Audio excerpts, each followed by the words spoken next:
O come, Immanuel. I don't know about you, but I am not good at waiting.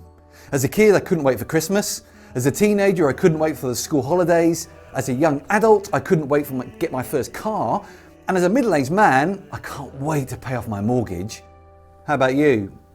Well, if you don't like waiting, then I've got good news for you, because the carol O come, Immanuel reminds us that Christmas is worth waiting for. Maybe Christmas still feels a long way off for you. If so, spare a thought for the people of ancient Israel, who had to wait hundreds of years for Christmas. And O come, Immanuel picks up on that theme. It was written in medieval times, and so is one of the oldest carols we still sing today. And it's not difficult to see why we do sing it, because it's full of rich imagery. It draws heavily on the promises of a Messiah from the first part of the Bible, the Old Testament, promises given to ancient Israel. God had promised He would send a Saviour to reconnect us to Him. And so throughout the first part of the Bible, people were waiting, watching for this Saviour figure, this Messiah to turn up.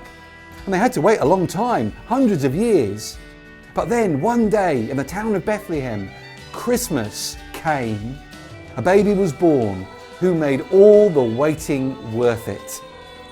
His earthly dad, Joseph, was told by an angel he would call him Immanuel, a name which means God with us.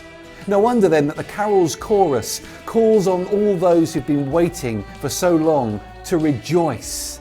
The waiting is over, and so we can sing for joy because God's promised Messiah has come. And each verse of the carol gives us new reasons to rejoice.